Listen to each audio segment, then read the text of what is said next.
Steve, the Nebraska Hunting Company has about 3,500 acres on this particular piece of property. Well, that sounds good to me. Kind of different country out here. I mean, I guess wherever the tallest tree is, that's where they roost, huh? I'd say so. It's they'll pick any tree to hop up in, no matter what time of the day it is. Got to use this terrain to our advantage. You know, I know that most people want to get onto a bird on the roost, but some cases you just can't. Steve, these birds were roosted over in the cottonwoods. They're going to fly down, start feeding and strutting up this ridge. If you slip up this canyon, get in front of them, get a decoy out maybe. If not, just slip up there, start calling. They should work their way right up to you. Okay, what are you going to do? I'm going to stay down here and try to be patient. Okay. Well, I'll give her a whirl, okay? Keep down.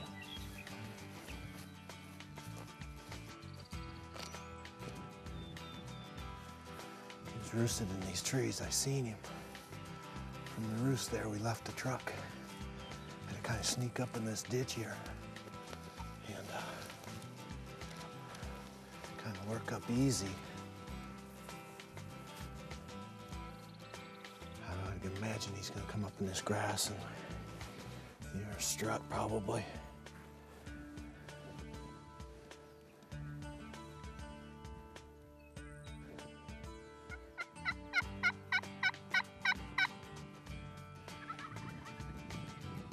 He's still there, he's still there.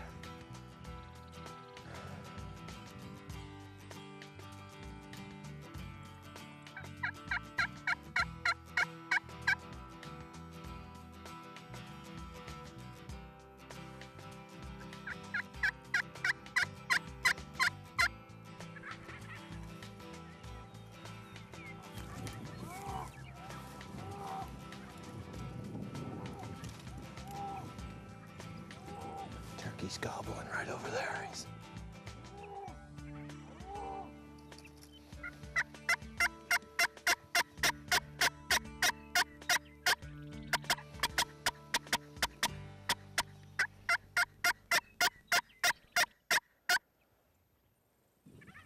Sounds like there's a couple of them. They're just pounding away. It's gonna be tough. They're gonna come up over this rise. Not gonna really be able to see them that well.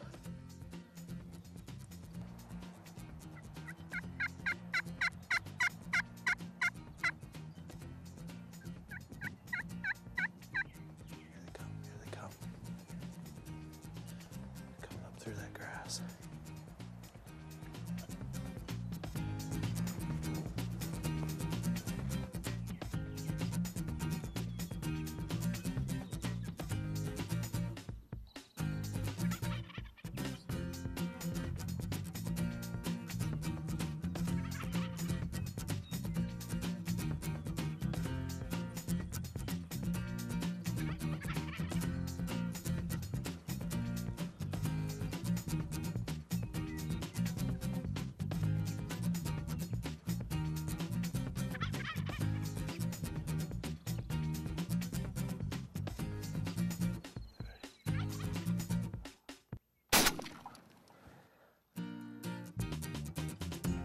Oh man. Look. Well, I'll tell you, that is proof right there that having a good outfitter pays off.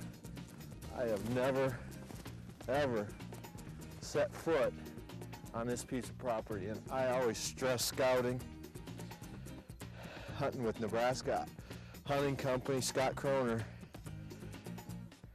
and knowing what the birds does pays off.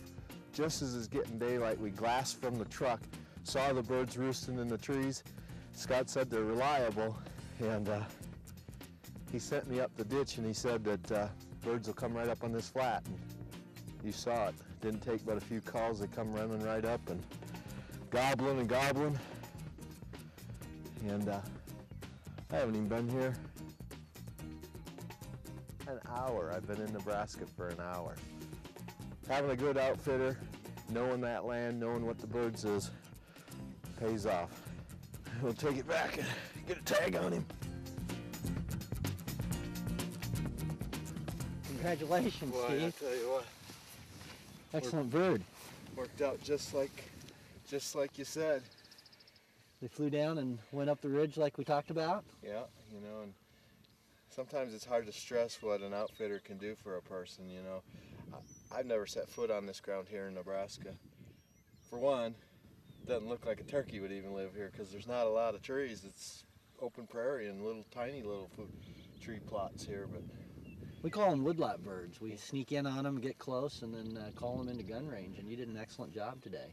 well, you know, the tough part about this is you really have to use the terrain, and you know, he's right out in the middle of nowhere in a roost. We saw him from a long distance, but waited till he flew down because we didn't want him to see us, and he sent me up that little draw, and I snuck up, just got up in front of these birds. They come up the ridge just like you said. Well, it's oftentimes hard to get in front of these birds. They move really fast and gobble while they're moving. Yeah, that's the difference between a Merriam turkey and an Eastern. Eastern, a lot of times he'll fly down and he'll strut for a long time. These birds, they will cover ground, and it's pretty obvious because you know, you got this little patch of trees, and half a mile away there's another patch, so they are a bird that moves quite a bit more. But you know, having a person like yourself, an outfitter that knows what the birds do in the area, can make short work of it. Well, I appreciate that. I appreciate you coming and working with the Nebraska Hunting Company, and your first trip to Nebraska with me. I appreciate you letting me come out here. What do you Go think? get it. I think we can go get another one. You think so? Yeah. Probably the place to do it, huh? Uh-huh.